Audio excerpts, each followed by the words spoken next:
Astro ഹീലിംഗിൻ്റെ പുതിയൊരു എപ്പിസോഡിലേക്ക് എല്ലാവർക്കും സ്വാഗതം. ഇതൊരു ജനറൽ റീഡിംഗ് ആണ്. നിങ്ങൾക്ക് റെസനേറ്റ് ആവുന്ന കാര്യങ്ങൾ നിങ്ങളിലേക്ക് എടുക്കാനായിട്ട് ശ്രമിക്കുക, അല്ലാത്തത് മറ്റുള്ളവർക്കായിട്ട് കൊടുത്തേക്കുക. ഇതിൽ നിന്നുള്ള പോസിറ്റീവായിട്ടുള്ള ഗൈഡൻസ് നിങ്ങളിലേക്ക് എടുക്കുക. അപ്പോൾ ഇന്നത്തെ റീഡിങ്, ഇവിടെ നിങ്ങളെക്കുറിച്ച് ഒരാൾ വളരെ ആഴത്തിൽ ചിന്തിച്ചു കൊണ്ടിരിക്കുകയാണ്. വലിയൊരു കുറ്റബോധം അവരുടെ ഉള്ളിൽ ഉണ്ടാവുകയാണ്. ആ ഒരു വ്യക്തി വളരെയധികം അസ്വസ്ഥനാണ്. നിങ്ങളോട് മാപ്പ് ചോദിക്കണമെന്ന് ഈ വ്യക്തി ആഗ്രഹിക്കുന്നുണ്ട്. അവരുടെ മനസ്സിൽ ഒരുപാട് ചിന്തകൾ ഇങ്ങനെ കടന്നു വരികയാണ്, നിങ്ങളെക്കുറിച്ചുള്ള ഒരുപാട് ചിന്തകൾ. ഒരിക്കൽ നിങ്ങളുടെ ഹൃദയം തകർക്കുന്നതിനായിട്ട് ഈ ഒരു വ്യക്തി യാതൊരു മടിയും കാണിച്ചിട്ടില്ല. പക്ഷേ ഇന്ന് അതേ വ്യക്തി തന്നെയാണ് നിങ്ങളെക്കുറിച്ച് വീണ്ടും വീണ്ടും ഓർത്തുകൊണ്ടിരിക്കുന്നത്. അവർക്ക് ആഗ്രഹമില്ലാഞ്ഞിട്ട് കൂടി നിങ്ങളെക്കുറിച്ചുള്ള ഒരുപാട് ചിന്തകൾ ഇന്ന് അവരുടെ മനസ്സിൽ കടന്നു ചെല്ലുകയാണ്. പക്ഷേ യഥാർത്ഥത്തിൽ അവരെന്താണ് നിങ്ങളെക്കുറിച്ച് ചിന്തിക്കുന്നത്, അല്ലെങ്കിൽ എന്ത് തിരിച്ചറിവാണ് അവരിൽ ഉണ്ടായത്? അവർക്കൊരു പശ്ചാത്താപമുണ്ടോ? അവർക്ക് അവരുടെ ആ ഒരു കർമ്മബലം ലഭിച്ചോ? അവർ നിങ്ങളെ നഷ്ടപ്പെട്ടതിൽ ഇപ്പോൾ വേദനിക്കുന്നുണ്ടോ? ഇതെല്ലാമാണ് ഈ ഒരു റീഡിങ്ങിൽ ഇന്ന് നമ്മൾ നോക്കാൻ പോകുന്നത്. നിങ്ങളുടെ ജീവിതത്തിൽ നിങ്ങളുടെ ഹൃദയം വളരെയധികം വേദനിപ്പിച്ച ഒരു വ്യക്തി ഉണ്ടെങ്കിൽ, അവർ ചെയ്തതിൻ്റെ ഫലം അവർക്ക് ലഭിച്ചോ എന്ന് നിങ്ങൾക്ക് ഒരിക്കലെങ്കിലും നിങ്ങൾ ചിന്തിച്ചിട്ടുണ്ടെങ്കിൽ ഈ ഒരു റീഡിംഗ് നിങ്ങൾ തീർച്ചയായിട്ടും കാണുക. അപ്പോൾ നമുക്ക് റീഡിങ്ങിലേക്ക് പോകാം. ഇവിടെ കാണുന്നത്, നിങ്ങളോട് ഈ വ്യക്തി ചെയ്ത കാര്യങ്ങൾക്ക് പിന്നിൽ നിങ്ങളറിയാത്ത പല സത്യങ്ങളും ഒളിഞ്ഞിരിക്കുന്നു എന്നാണ്. പുറത്ത് കാണിച്ചത് ഒന്നായിരിക്കാം, എന്നാൽ മുഴുവൻ സത്യമായിരുന്നില്ല. കള്ളങ്ങളും മറച്ചു വെച്ച കാര്യങ്ങളും ഒരുപാട് ഉണ്ടായിരുന്നതായിട്ട് കാണുന്നു. ഈ വ്യക്തിക്ക് ചിലപ്പോൾ ചില മോശം ശീലങ്ങളോ അല്ലെങ്കിൽ അനാരോഗ്യമായിട്ടുള്ള പെരുമാറ്റങ്ങളോ ഒക്കെ ഉണ്ടായിരുന്നിരിക്കാം. അതായത് ചിലപ്പോഴും മദ്യപാനിയായിരിക്കാം, അല്ലെങ്കിൽ അമിതമായിട്ടുള്ളൊരു കോപമോ അധിക്ഷേപ സ്വഭാവമോ മറ്റുള്ളവരെ വേദനിപ്പിക്കുന്ന രീതിയിലുള്ള സ്വഭാവമോ കൺട്രോൾ ചെയ്ത് വെക്കണം എന്നുള്ളൊരു സ്വഭാവമോ ഇതൊക്കെ ഈ ഒരു ബന്ധത്തിൽ ഉണ്ടായിരുന്നതായിട്ട് എനിക്ക് ഫീൽ ചെയ്യുന്നുണ്ട്. എന്നാൽ നിങ്ങൾ കണ്ടത് ഒരു ഭാഗം മാത്രമായിരുന്നു. നിങ്ങൾ അറിയാതെ നടന്ന കാര്യങ്ങൾ ഇനിയുമുണ്ട്. അതുകൊണ്ട് നിങ്ങൾ ഒരു കാര്യം ഓർക്കുക, ഇനി നിങ്ങൾക്ക് ആ ഒരു വ്യക്തിയോടൊപ്പം വീണ്ടും പോകണം അല്ലെങ്കിൽ ജീവിക്കണം എന്നൊക്കെ ആഗ്രഹം ഉണ്ടെങ്കിൽ സ്നേഹത്തിൻ്റെ പേരിൽ നിങ്ങളുടെ സമാധാനം നിങ്ങൾ നഷ്ടപ്പെടുത്തരുത്. നിങ്ങളെ വേദനിപ്പിച്ച അതേ സാഹചര്യത്തിലേക്ക് വീണ്ടും തിരികെ പോകുന്നതിന് മുൻപ് നിങ്ങൾ ഒരിക്കൽ കൂടി ചിന്തിക്കേണ്ടതായിട്ടുണ്ട്. അതുപോലെ തന്നെ നിങ്ങളുടെ ജീവിതത്തിൻ്റെ ഒരു ഘട്ടത്തിൽ നിങ്ങളെ വൈകാരികമായിട്ടും മാനസികമായിട്ടും ഒക്കെ ബന്ധിപ്പിച്ച് വെക്കാനായിട്ട് ഇവർ ശ്രമിച്ചിട്ടുണ്ടാകാം. ആദ്യം നിങ്ങളോട് വളരെയധികം അടുപ്പവും സ്നേഹവും ഒക്കെ കാണിച്ചിട്ട്, അതായത് ഒരു ശക്തമായിട്ടുള്ളൊരു ഇമോഷണൽ കണക്ഷൻ ഉണ്ടാക്കാനായിട്ട് ശ്രമിച്ചിട്ടുണ്ടാകാം. നിങ്ങളെ അവരുടെ ജീവിതത്തിൻ്റെ ഭാഗമാണെന്ന് വിശ്വസിപ്പിച്ചിട്ടുണ്ടാകാം. പിന്നീട് അതേ ബന്ധം ഉപയോഗിച്ച് നിങ്ങളെ പതിയെ പതിയെ തകർക്കാൻ ശ്രമിച്ചിരുന്നതായിട്ടാണ് കാണുന്നത്. നിങ്ങൾ അവരോട് കൂടുതൽ അടുക്കുമ്പോൾ നിങ്ങളുടെ ഇമോഷൻസ് അവരുടെ നിയന്ത്രണത്തിലാക്കാനായിട്ട് അവർ ശ്രമിച്ചിരിക്കാം. അന്ന് അവരുടെ ആ ഒരു സ്വഭാവവും ആ ഒരു പെരുമാറ്റവും പല കാര്യങ്ങളും നിങ്ങൾക്ക് മനസ്സിലായിരുന്നില്ല. പക്ഷെ പിന്നീട് അവരുടെ മോശം ശീലങ്ങളും തെറ്റായ പ്രവർത്തികളും ഓരോന്നായിട്ട് നിങ്ങൾ തന്നെ കണ്ടുപിടിച്ചിട്ടുണ്ടാവണം. ഒരുപാട് തെളിവുകൾ നിങ്ങൾക്ക് ലഭിച്ചിട്ടുണ്ടാവാം. ചില തെളിവുകളൊക്കെ അല്ലെങ്കിൽ ഇൻറ്റ്യൂഷൻ വഴി കിട്ടിയതിനെയൊക്കെ നിങ്ങൾ അവഗണിച്ചിട്ടും വ്യക്തമായിട്ടുള്ള തെളിവുകൾ നിങ്ങൾക്ക് ലഭിച്ചിട്ടുണ്ടാവാം. എന്നാൽ നിങ്ങൾ അവരെ ഉപേക്ഷിച്ചില്ല. ഇതൊക്കെ ലഭിച്ചിട്ടും നിങ്ങൾ അവരെ ഉപേക്ഷിച്ചില്ല. അവരുടെ കൂടെ നിന്ന് അവർക്ക് ഒരു സപ്പോർട്ടായിട്ട് നിന്ന് അവരെ മനസ്സിലാക്കാനും അവരെ മാറ്റാനും ഒക്കെ നിങ്ങൾ ശ്രമിച്ചിരുന്ന ആ ഒരു എനർജിയാണ് കിട്ടുന്നത്. അതായത് അവർ മാറുമെന്ന്, നിങ്ങൾ ഒരുപാട് സ്നേഹം കൊടുത്താൽ അവർ മാറുമെന്നൊക്കെ നിങ്ങൾ വിചാരിച്ചു, അല്ലെങ്കിൽ നിങ്ങൾക്ക് അവരെ കറക്റ്റ് ചെയ്യാൻ സാധിക്കുമെന്ന് നിങ്ങൾ വിചാരിച്ചു. ഒരു കാലത്ത് നിങ്ങൾ അവരെ തിരുത്താൻ പോലും ശ്രമിച്ചിരുന്നു. പക്ഷേ നമ്മൾ ഒരു കാര്യം മനസ്സിലാക്കേണ്ടതായിട്ടുണ്ട്. അതായത് മാറാൻ തയ്യാറല്ലാത്ത ഒരാളെ നമുക്ക് സ്നേഹവും ഉപദേശവും കൊണ്ട് ഒരിക്കലും മാറ്റാൻ കഴിയില്ല. മാറണമെങ്കിൽ അയാൾ തന്നെ വിചാരിക്കണം. അല്ലാതെ നമ്മൾ എത്ര മാറ്റാൻ ശ്രമിച്ചാലും അയാൾ മാറില്ല. മാറ്റം വരേണ്ടത് അവരവരുടെ ഉള്ളിൽ നിന്നാണ്. നിങ്ങൾക്ക് ചെയ്യാൻ കഴിയുന്നത് അവരെ രക്ഷിക്കുക എന്നുള്ളതല്ല, നിങ്ങളെ തന്നെ സംരക്ഷിക്കുക എന്നുള്ളതാണ്. കാരണം അവർക്ക് രക്ഷ ആവശ്യമില്ല. അവരങ്ങനെ തന്നെ തുടരാനാണ് ആഗ്രഹിച്ചത്. എന്നാൽ ഇപ്പോൾ സംഭവിച്ച കാര്യങ്ങളെല്ലാം തന്നെ ഈ വ്യക്തിയുടെ മനസ്സിൽ വീണ്ടും വീണ്ടും ഓർമ്മയായിട്ട് വരുന്നുണ്ട്. നിങ്ങളെക്കുറിച്ചുള്ള ഒരുപാട് ചിന്തകൾ ഈ ഒരു സമയത്ത് അവരുടെ മനസ്സിൽ വരുന്നുണ്ട്. നിങ്ങളോട് ചെയ്ത കാര്യങ്ങൾ അവരെ തിരിച്ചറിഞ്ഞു കൊണ്ടിരിക്കുന്ന ഒരു ഘട്ടമാകാം ഇത്. എന്നാൽ നിങ്ങളെ സംബന്ധിച്ചിടത്തോളം ഈ ഒരു ബന്ധം നിങ്ങളെ വളരെയധികം ഇമോഷണലി, മെൻ്റലി, ഫിസിക്കലി ഒക്കെയും ഡ്രെയിൻ ചെയ്തിട്ടുണ്ടാകാം, നിങ്ങളെ തളർത്തിയിട്ടുണ്ടാകാം. ഒറ്റപ്പെടലിൻ്റെ ഒരു അവസ്ഥയിലേക്ക് നിങ്ങളെ തള്ളിവിട്ടതുപോലെ നിങ്ങൾക്ക് തോന്നിയിരിക്കാം. നിങ്ങൾ മാനസികമായിട്ട് വളരെയധികം തളർന്നു പോയിരുന്നതായിട്ട് കാണുന്നു. സ്ട്രെസ്ഡായി, ഇനി എങ്ങനെ ഞാൻ മുന്നോട്ട് പോകും, എന്ത് ചെയ്യണം, എങ്ങനെ ഈ സാഹചര്യത്തിൽ നിന്ന് പുറത്തു വരും എന്നൊക്കെ ചിന്തിച്ച് നിങ്ങൾ തന്നെ ഒരു കൺഫ്യൂസ്ഡ് സ്റ്റേറ്റിലായിരുന്നിരിക്കാം. പുറത്തേക്ക് വരണമെന്ന് നിങ്ങൾക്ക് ഒരുപാട് ആഗ്രഹമുണ്ട്. വീണ്ടും പഴയതുപോലെ ആ ചിരി, സന്തോഷം ഒക്കെ വരണം, മോട്ടിവേറ്റഡ് ആകണം, ഉത്സാഹമുണ്ടാവണം എന്നൊക്കെ നിങ്ങൾക്ക് ആഗ്രഹമുണ്ട്. പക്ഷേ എന്തോ ഒരു കാരണത്താൽ അവിടെ തന്നെ കുടുങ്ങിക്കിടക്കുന്നത് പോലെയാണ് നിങ്ങൾക്ക് ഒരുപാട് നാൾ തോന്നിയത്. അതിൻ്റെ ഫലമായിട്ട് നിങ്ങളുടെ ജീവിതത്തിൽ പല മേഖലകളിലും തടസ്സങ്ങൾ വന്നിട്ടുണ്ടാവാം. അതായത് ഫൈനാൻഷ്യലി നോക്കുകയാണെങ്കിൽ സാമ്പത്തികമായിട്ട് മുന്നോട്ട് പോകാൻ കഴിയാത്തൊരവസ്ഥ, കരിയർ വൈസ് ആണെങ്കിൽ സ്വന്തം കരിയറിൽ ശ്രദ്ധ കൊടുക്കാൻ പറ്റുന്നില്ല, ഇമോഷണലി ആണെങ്കിൽ നിങ്ങളുടെ തന്നെ സന്തോഷവും സമാധാനവും നഷ്ടപ്പെടുന്നു, സ്വന്തം മുഖമോ സ്വന്തം മുടിയോ സ്വന്തം ഫിറ്റ്നസ്സോ, അതായത് സ്വന്തം ശരീരത്തെ പോലും ഒന്ന് കെയർ ചെയ്യാൻ കഴിയുന്നില്ല, അതിനൊന്നുള്ള ഒരു ശ്രദ്ധയോ ഫോക്കസോ ഒന്നും കിട്ടുന്നില്ല. അങ്ങനെ പതുക്കെ ഒരു ബന്ധത്തിലെ പ്രശ്നം നിങ്ങളുടെ ജീവിതത്തിൻ്റെ മറ്റു മേഖലകളിലേക്കും വ്യാപിക്കുന്ന അവസ്ഥ ഉണ്ടായിരുന്നിരിക്കാം. പക്ഷേ ഓർക്കുക, നിങ്ങളുടെ ജീവിതം ഇവിടെ അവസാനിക്കുന്നില്ല. നിങ്ങളെ തളർത്തിയ സാഹചര്യത്തിൽ നിന്ന് പതുക്കെ പുറത്തേക്ക് വരാനും വീണ്ടും നിങ്ങളുടെ ജീവിതത്തിലും കരിയറിലും നിങ്ങളിൽ തന്നെ ശ്രദ്ധ കേന്ദ്രീകരിക്കാനും നിങ്ങൾക്ക് തീർച്ചയായിട്ടും കഴിയും. അതിനുള്ള ആ ഒരു പൊട്ടൻഷ്യൽ തീർച്ചയായിട്ടും നിങ്ങളിലുണ്ട്.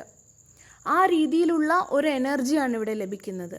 ഒരുപക്ഷെ നിങ്ങൾക്ക് എന്താണ് സംഭവിക്കുന്നതെന്ന് പോലും മനസ്സിലാക്കാൻ കഴിയാത്തൊരവസ്ഥ.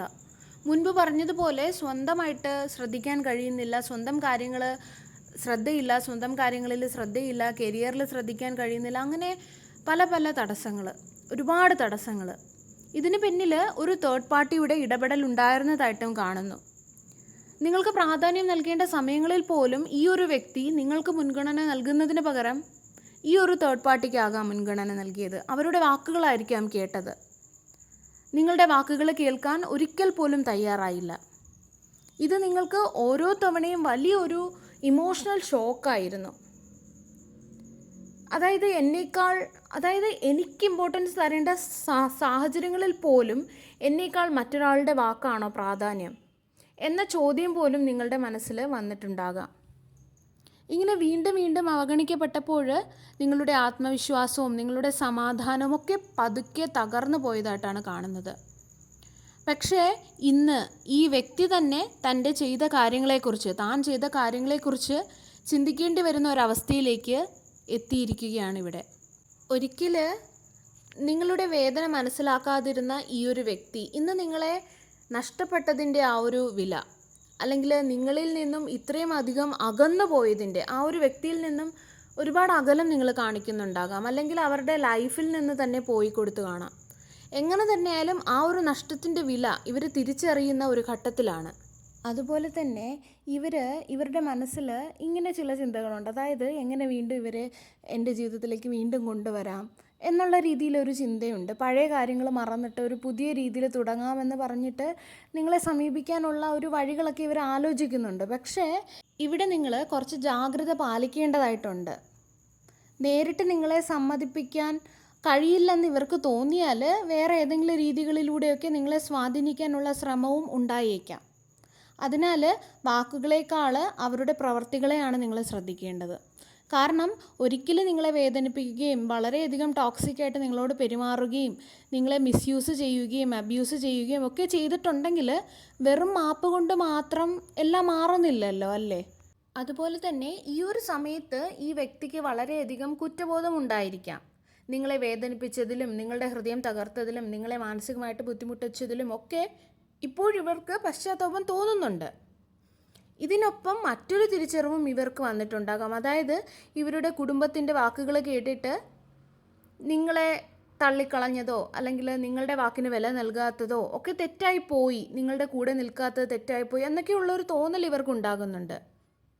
നിങ്ങളുടെ ഈ ഒരു ബന്ധത്തിൽ ഒരു ഫാമിലി ഇൻവോൾവ്മെൻറ്റ്, ഫാമിലിയുടെ തേർഡ് പാർട്ടിയുടെ ഒരു ഇടപെടൽ വളരെ ശക്തമായിട്ട് ഇവിടെ കാണുന്നുണ്ട്. അതായത് കുടുംബത്തിൻ്റെ അഭിപ്രായങ്ങളും ഇടപെടലുകളും നിങ്ങളുടെ ബന്ധത്തെ വളരെയധികമായിട്ട് സ്വാധീനിച്ചെന്ന് ഇവർ തിരിച്ചറിയുന്ന ഒരു ഘട്ടം കൂടിയാണിത്.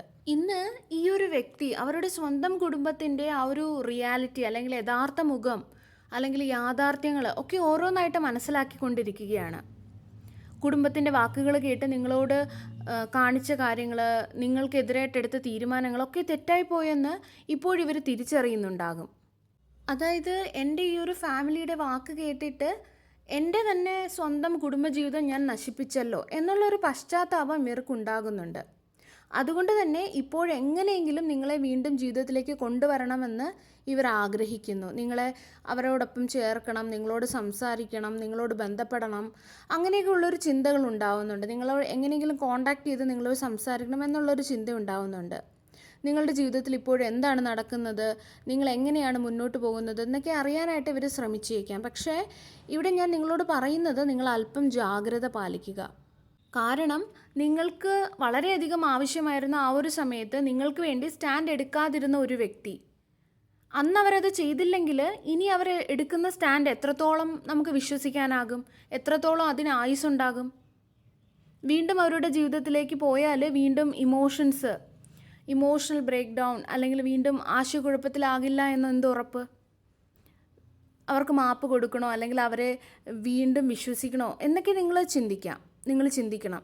അതായത് ഞാൻ പറഞ്ഞത് മാപ്പ് കൊടുക്കണോ വേണ്ടയോ എന്നുള്ളതൊക്കെ നിങ്ങളുടെ തീരുമാനമായിരിക്കാം. പക്ഷെ വീണ്ടും വിശ്വാസം നൽകേണ്ട ബാധ്യത നിങ്ങൾക്കില്ല. ഈ വ്യക്തി ഇപ്പോഴും സ്വന്തം കുടുംബത്തോടും സുഹൃത്തുക്കളോടും ചുറ്റുമുള്ള ആളുകളോടും ഒക്കെ ഒരു ബുദ്ധിമുട്ടിലായിരിക്കാം. അല്ലെങ്കിൽ അവർക്ക് അവരിൽ നിന്നൊക്കെ എന്തെങ്കിലും ഒരു നിരാശ അനുഭവപ്പെട്ടിട്ടുണ്ടാകാം. അവർ പ്രതീക്ഷിച്ചതുപോലെ ആയില്ല എന്നുള്ള ഒരു തോന്നലുണ്ടായിരിക്കാം. അതിനാലാണ് ഒരു ഇമോഷണൽ സപ്പോർട്ട് തേടുന്നത്. ആ തേടുമ്പോൾ അവർക്ക് നിങ്ങളെയാണ് ഓർമ്മ വന്നത്. പക്ഷേ നിങ്ങളെ ഓർക്കുന്നു എന്നതുകൊണ്ട് മാത്രം അവരെ വീണ്ടും വിശ്വസിക്കാമെന്ന് എനിക്ക് തോന്നുന്നില്ല. പഴയ ആ ഒരു ടോക്സിക് സൈക്കിള്, ആ ഒരു മാനിപ്പുലേഷൻ, ഇമോഷണൽ ഡിപ്പെൻഡൻസി എന്നിവയിലൊക്കെ നിങ്ങൾ വീണ്ടും കുടുങ്ങാതിരിക്കാനായിട്ട് ശ്രദ്ധിക്കുക. ഈ ഒരു വ്യക്തിക്ക് കുറ്റബോധം ഉണ്ടാകാം, നിങ്ങളെ മിസ്സ് ചെയ്യുന്നുണ്ടാകാം, മാപ്പ് ചോദിക്കാൻ ആഗ്രഹിക്കുന്നുണ്ടാകാം. പക്ഷെ അതുകൊണ്ട് മാത്രം നിങ്ങൾക്ക് നഷ്ടപ്പെട്ടു പോയ ആ ഒരു വിശ്വാസം അല്ലെങ്കിൽ ആ ഒരു ട്രസ്റ്റ് തിരിച്ചു വരുമോ? ഇല്ല. നിങ്ങളുടെ പ്രയോറിറ്റി എപ്പോഴും നിങ്ങളുടെ സമാധാനം മാത്രമായിരിക്കണം. വീണ്ടും അതേ വേദനയിലേക്ക് പോകേണ്ട യാതൊരു ആവശ്യവും ഇന്ന് നിങ്ങൾക്കില്ല. അത് നിങ്ങൾ മനസ്സിലാക്കുക. ഈ ഒരു സമയത്ത് ഈ ഒരു കാരണങ്ങളാൽ തന്നെ ഇവർക്ക് നിങ്ങളെ ആവശ്യമുള്ളത് കൊണ്ടായിരിക്കാം വീണ്ടും നിങ്ങളിലേക്ക് വരാനുള്ള ഈ ഒരു ആഗ്രഹം ഇവർ കാണിക്കുന്നത്. പക്ഷേ ആവശ്യം മാറുന്നത് കൊണ്ട് മാത്രം ഒരാളുടെ സ്വഭാവം മാറണമെന്നില്ല, അല്ലേ? ഇവർ ശരിക്കും മാറിയെന്ന് തെളിയിക്കാതെ വീണ്ടും വിശ്വസിച്ചാൽ വീണ്ടും നിങ്ങളെ ഇവർ വേദനിപ്പിക്കാനും ഒറ്റപ്പെടുത്താനും വീണ്ടും നിങ്ങളുടെ ഇമോഷൻസ് വെച്ച് കളിക്കാനും ഒക്കെ സാധ്യതയുണ്ട്. അവർ ചെയ്ത കാര്യങ്ങളിൽ ഇപ്പോഴവർക്ക് ഒരു കുറ്റബോധം ഉണ്ടായിരിക്കാം. നിങ്ങളോട് മാപ്പ് ചോദിക്കണമെന്ന് തോന്നിയിട്ടുണ്ടാകാം.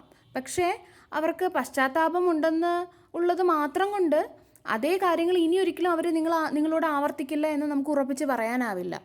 അതുകൊണ്ട് നിങ്ങളുടെ മുൻപിലുള്ള സന്ദേശം ഇവിടെ വളരെ വ്യക്തമാണ്. അതായത് നിങ്ങൾക്ക് മാപ്പ് നൽകാം, പക്ഷെ വീണ്ടും അതേ വ്യക്തിയിൽ വിശ്വസിക്കരുത്. വിശ്വസിക്കണമെന്നുള്ളത് നിർബന്ധമില്ല. നിങ്ങളുടെ ജീവിതത്തിൽ സമാധാനവും സുരക്ഷിതത്വവും ഇല്ലെങ്കിൽ വെറും പഴയ ബന്ധത്തിൻ്റെ പേരിൽ വീണ്ടും അതിലേക്ക് മടങ്ങേണ്ട ആവശ്യമുണ്ടോ? ഇല്ല. നിങ്ങൾ ഒരിക്കലും തകർന്നിടത്തേക്ക് വീണ്ടും തിരികെ പോകുന്നത് നിങ്ങളുടെ ജീവിതത്തിന് അത്ര ഗുണകരമാണെന്ന് എനിക്ക് തോന്നുന്നില്ല. അവർക്ക് ഈ ഒരു കുറ്റബോധം ഉണ്ടാകാം, പക്ഷേ നിങ്ങളുടെ ഫ്യൂച്ചർ അതിൻ്റെ പേരിൽ നിങ്ങൾ റിസ്ക് ചെയ്യേണ്ടതില്ല. ആ ഒരു പേരും പറഞ്ഞ് നിങ്ങളുടെ ഒരു റിസ്ക് എടുക്കേണ്ട ആവശ്യമില്ലെന്നാണ് എനിക്ക് ഫീൽ ചെയ്യുന്നത്. സർവേശ്വരൻ്റെ എല്ലാവിധ അനുഗ്രഹങ്ങളും നിങ്ങൾക്ക് എല്ലാവർക്കും ഉണ്ടാകട്ടെ. വീണ്ടും ഒരു വീഡിയോയുമായി നമുക്ക് വീണ്ടും കാണാം. നന്ദി.